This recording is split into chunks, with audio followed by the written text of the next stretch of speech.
Bismillahirrahmanirrahim. Assalamu alaikum, my viewers, my students and my future.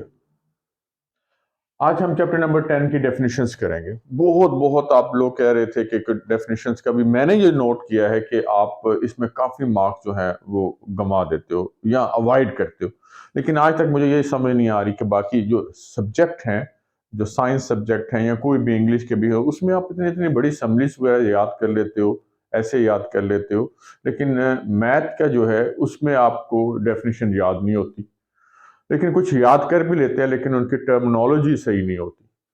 तो आज मैं videos का एक सिलसिला शुरू कर रहा हूँ जो कि पूरे चैप्टर नंबर 10 से रिलेटेड जो है, क्लास 10 से रिलेटेड जितने भी डेफिनेशन हैं चैप्टर्स के, वो तमाम की तमाम डेफिनेशन जो है मैं आपको मार्क भी कराऊंगा विद एग्जांपल्स और आपको ट्रू मेथड भी बताऊंगा कि आउट ऑफ टू मार्क्स कैसे लिए जाते हैं। आज उन्हीं कोशिशों में से एक कोशिश चैप्टर नंबर 1 है, class 10 chapter number 1 is the quadratic equation. Quadratic equations की सबसे अहम बात यह है कि इसमें जो शॉर्ट क्वेश्चंस हैं वो 3 शॉर्ट क्वेश्चंस आने हैं। उनमें मे भी एक डेफिनेशंस भी हों, बल्कि होना ज़्यादातर चांसेस ऑल्टरनेट में आते हैं कि एग्जाम में कि एक डेफिनेशन लाजमी देते हैं। लेकिन जो मैं आपको करवा रहा हूँ, सिखा रहा हूँ, देख रहा हूँ, और इसके साथ साथ जो है कुछ एग्जाम्पल्स भी कोट करेंगे इंशाल्लाह, इनमें से को एक डेफिनेशन लाजमी आएगी। ड्यूरिंग माई लेक्चर के एक दो चीज़ें मैंने और भी मजीद बतानी है, तो बिस्मिल्लाह करते हैं। सबसे पहले define quadratic equation. Quadratic equation एक ऐसी इक्वेशन को कहते हैं जिसमें डिग्री 2 इन्वॉल्व हो। ठीक है, क्वाड्रेटिक के सॉल्व करने के कुछ मेथड भी होते हैं। बहरहाल डिफाइन हम पहले देख लेते हैं डेफिनेशन इसकी। An equation which contain the square of a variable, ऐसी इक्वेशन जो के स्क्वायर ऑफ द वेरिएबल रखती हो is called a quadratic equation, या ऐसी इक्वेशन ऑफ अ डिग्री 2। ठीक है, इसकी जो स्टैंडर्ड फॉर्म फिर आपने लिखनी है मार्कर चेंज करने के बाद, इसे हम जनरल फॉर्म भी कहते हैं, वो है A X square plus B X plus C equal to 0। Student क्या करते हैं, ये स्टॉप कर देते हैं, लेकिन इनके कांस्टेंट भी लिखने होते हैं। A not equal to 0 and for all A B C belongs to the set of a real number. ये करने के बाद अगर कुछ और भी आ जाए, यानी कि कई ऐसी चीजें हो सकती हैं कि प्योर क्वाड्रेटिक क्या होगा, बहरहाल उसके केसेस भी मैंने आपको यहां लिख रहा हूं। Case 1, if a equal to 0, अगर ये 0 हो गया तो रिमेनिंग में है बी एक्स प्लस सी और एक्स की पावर 1 है, ये फर्स्ट डिग्री में चली जाएगी, जो कि कौन सी इक्वेशन कहलाती है, लीनियर इक्वेशन। केस सेकंड, अगर बी 0 हो जाए तो फिर हमारे पास आएगा A X square plus C equal to 0। तो ऐसे को हम प्योर क्वाड्रेटिक इक्वेशन कहते हैं और इसके फैक्टर बड़े आसानी से बन सकते हैं। अब इसके बाद जो है कुछ ऐसी भी ज़हन में रख लीजिएगा कि वो कौन से मेथड्स हैं जो प्योर क्वाड्रेटिक को जो डील करते हैं, जिसको हम सॉल्व कर सकते हैं, एक्स की वैल्यू निकाल सकते हैं। वो है completing square, yes, quadratic formula और फैक्टराइजेशन।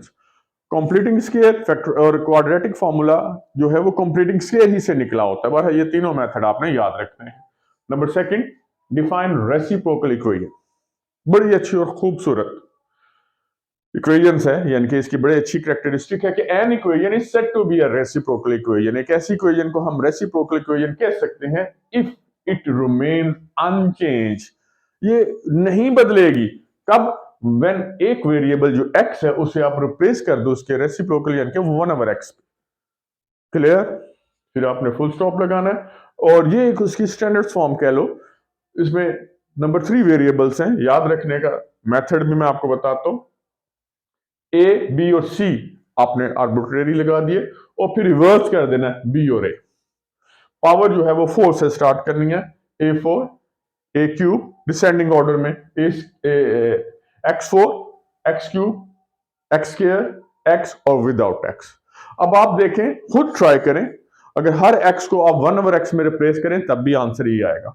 अगर कुछ ऐसे स्टूडेंट्स हैं जो समझेगा सर ये हम इतनी लंबी चौड़ी एग्जांपल्स नहीं लिख सकते, स्टैंडर्ड फॉर्म मैंने आपको बता दी है, तो आप क्या करोगे, सिर्फ ये लिख दो ax plus a equal to 0। ये भी एग्जांपल है। आप हर एक x को 1/x में रिप्लेस कर दो तब भी आंसर यही आएगा।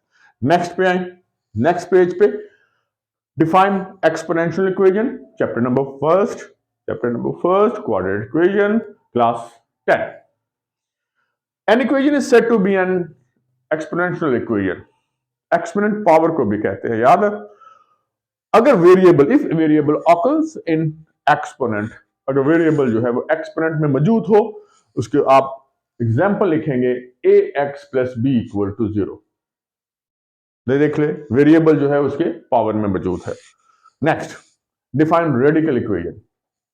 ये प्रीवियस आपके लेवल में मौजूद थी.